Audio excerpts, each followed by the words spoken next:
بسم اللہ الرحمن الرحیم۔ السلام علیکم ورحمۃ اللہ وبرکاتہ۔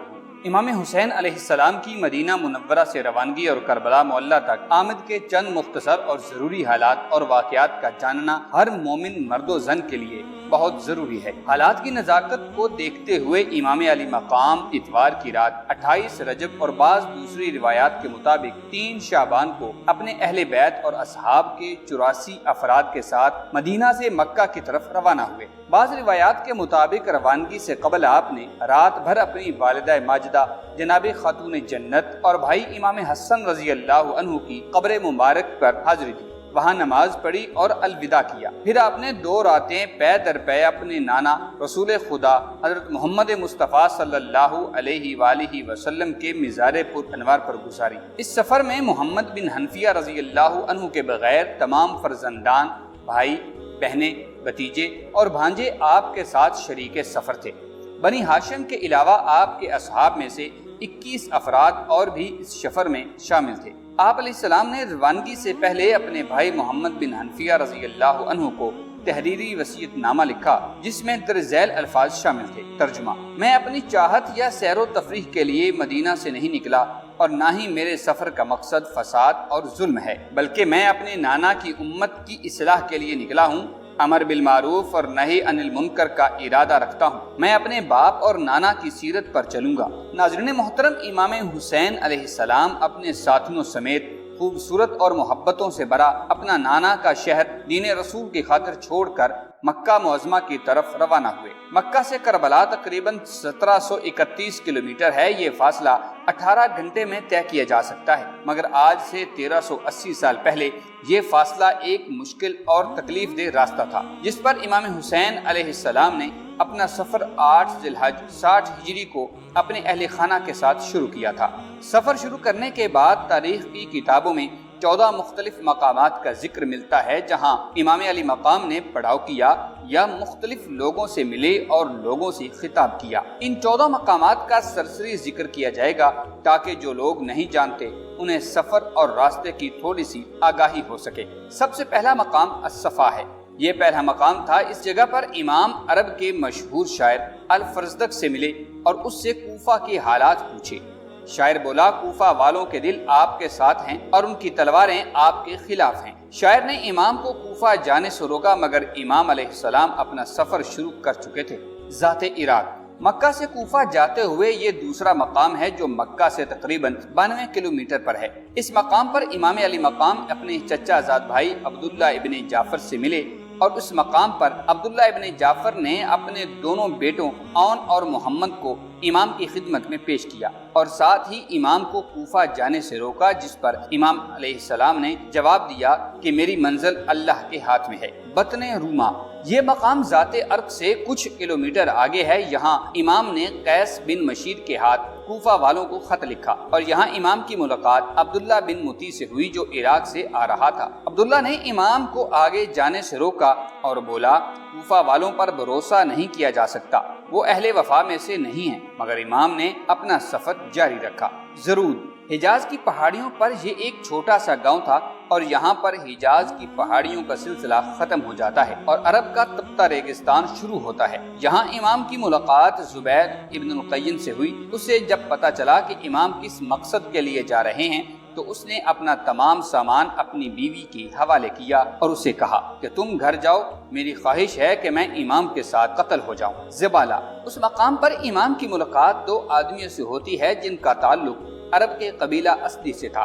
انہوں نے امام کو کوفہ والوں کے ہاتھوں جناب مسلم بن عقیل کی شہادت کی خبر دی۔ امام علیہ السلام نے فرمایا، بے شک ہم اللہ کے لیے ہیں اور اسی کی طرف لوٹ کر جانے والے ہیں، اور بے شک وہ ہماری قربانیوں کا حساب رکھنے والا ہے۔ اس مقام پر امام نے اپنے ساتھ چلنے والوں کو بتایا کہ جناب مسلم اور جناب ہانی کو شہید کر دیا گیا ہے اور کوفہ والے ہماری نصرت نہیں کریں گے۔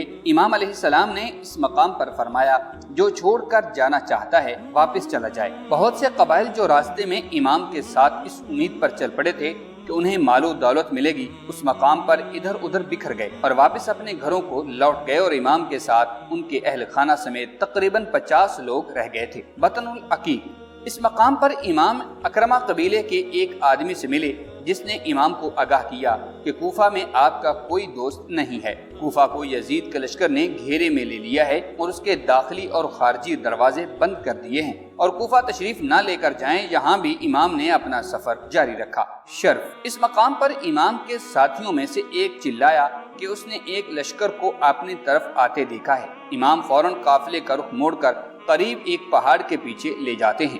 ذو جسم، اس مقام پر امام کی ملاقات حر اور اس کے 1000 سپاہیوں سے ہوئی جو پیاسے تھے۔ امام علیہ السلام نے سب کو پانی پلانے کا حکم دیا اور بذات خود بھی سب کو پانی پلایا اور جانوروں کو بھی پانی پلایا گیا۔ اس مقام پر ظہر کی نماز ادا کی گئی اور سب نے مل کر امام کی امامت میں نماز ظہر ادا کی۔ اسی مقام پر امام نے حر اور اس کی فوج سے خطاب کیا اور فرمایا، اے اہل کوفہ، تم لوگوں نے میرے پاس اپنے قاصد بھیجے اور مجھے خطوط لکھے کہ تم لوگوں کے پاس کوئی امام نہیں اور میں کوفہ آؤں اور تم لوگوں کو اللہ کے راستے میں اکٹھا کروں اور تم لوگ میری بیعت کر سکو۔ تم لوگوں نے لکھا کہ آپ اہل بیت ہیں اور ہمارے معاملات کو ان لوگوں کی نسبت جو نا انصافی کرتے ہیں اور غلط ہیں بہتر طریقے سے حل کر سکتے ہیں، مگر اگر تم لوگوں نے اپنا ارادہ بدل لیا ہے اور منکر ہو گئے ہو اور اہل بیت کی حقوق نہیں جانتے اور اپنے وعدوں سے پھر گئے ہو تو میں واپس چلا جاتا ہوں۔ حر کے لشکر نے امام کو واپس نہیں جانے دیا اور انہیں گھیر کر کوفہ کی بجائے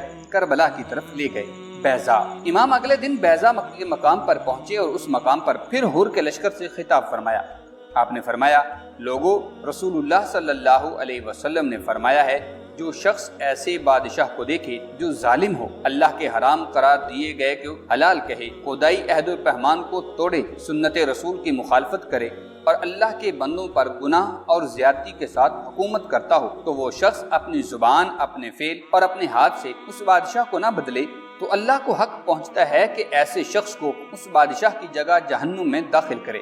امام علیہ السلام نے اس مقام پر مزید فرمایا، لوگو، تمہیں معلوم نہیں کہ جن لوگوں نے شیطان کی اطاعت اختیار کی اور اللہ سے منہ پھیرا، ملک میں فساد برپا کیا، حدود شرع کو معطل کیا اور مال غنیمت کو اپنے لیے مختص کر دیا، ایسی صورت میں مجھ سے زیادہ کس پر فرض عائد ہوتا ہے کہ وہ اصلاح کی کوشش کرے؟ میرے پاس تمہارے قاصد آئے اور خطوط پہنچے کہ تم نے بیعت کرنی ہے اور تم میرے مددگار بنو گے اور مجھے تنہا نہ چھوڑو گے، بس اگر تم اپنا وعدہ پورا کرو گے تو سیدھے راستے پر پہنچو گے۔ ناظرین محترم، امام علی مقام نے یہاں لوگوں کو اپنے حسب اور نسب کا حوالہ دیا اور فرمایا، اگر تم اپنے وعدے سے پھر جاؤ گے تو تعجب نہیں، تم اس سے پہلے میرے والد اور میرے چچا زاد بھائی مسلم کے ساتھ ایسا ہی کر چکے ہو، اور ان قریب اللہ مجھے تمہاری مدد سے بے نیاز کر دے گا۔ عذیب الحجنات، اس مقام پر امام کی ملاقات ترماح بن عدی سے ہوئی، جس نے امام کو کوفے والوں کے خطرناک ارادے سے آگاہ کیا، جسے امام پہلے ہی جانتے تھے،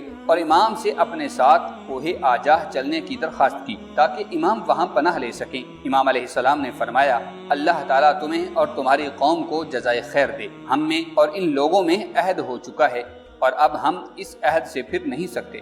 قصر بنی مقاتل، محترم دوستو، فیصلہ ہو چکا تھا کہ امام کو کوفہ نہیں جانے دیا جائے گا، چنانچہ حر کے لشکر نے کوفہ کا راستہ بدل کر امام کو گھیر کر کربلا کی طرف لے جانا شروع کر دیا، اور امام نے راستے میں قصر بنی مقاتل رکے، اور شام کے وقت میں امام نے فرمایا، بے شک ہم اللہ کے لیے ہیں اور اسی کی طرف لوٹ کر جانے والے ہیں۔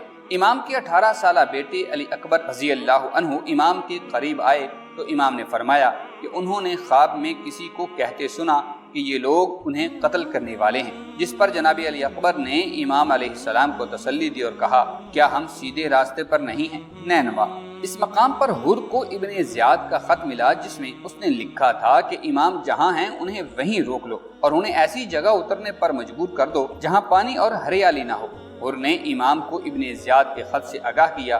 آپ نے فرمایا، ہم اپنی مرضی سے نینوا میں خیمہ زن ہوں گے، جس پر حر نے کہا، ابن زیاد کے جاسوس ہر چیز کی نگرانی کر رہے ہیں، لہٰذا میں آپ کو ایسا نہیں کرنے دے سکتا۔ بالآخر اللہ پاک نے جناب حر کو ہدایت دی اور وہ امام حسین علیہ السلام کے ساتھ شامل ہو گئے۔ پھر امام کا قافلہ ایک مقام پر پہنچا تو امام نے پوچھا، اس جگہ کا کیا نام ہے؟ کسی نے جواب دیا کہ کربلا۔ امام علی مقام نے فرمایا، یہ کرب و بلا کی جگہ ہے، یہ وہ جگہ ہے جہاں ہمیں قتل کیا جائے گا۔ آخری مقام کربلا کا مقام ہے۔ امام علی مقام کے حکم پر کربلا کے میدان میں خیمے گاڑ دیے گئے۔ دریائے فرات خیموں سے کچھ میل کے فاصلے پر تھا۔ اور یہ 2 محرم 61 ہجری کا دن تھا اور عیسوی کیلنڈر پر 3 اکتوبر 680 کی تاریخ تھی۔ ناظرین محترم، اس ویڈیو کا مقصد امام علیہ السلام کے مکہ سے کربلا تک کے سفر میں آنے والی منازل اور چیدہ واقعات کا ذکر کرنا تھا، تاکہ جو لوگ نہیں جانتے انہیں امام علیہ السلام کے اس سفر کی تھوڑی آگاہی ہو سکے۔ امید کرتے ہیں کہ آپ کو ویڈیو پسند آئی ہوگی۔ ویڈیو اچھی لگی ہو تو لائک ضرور کر دیجیے گا۔ ملتے ہیں ایک نئی ویڈیو کے ساتھ، تب تک کے لیے اللہ حافظ۔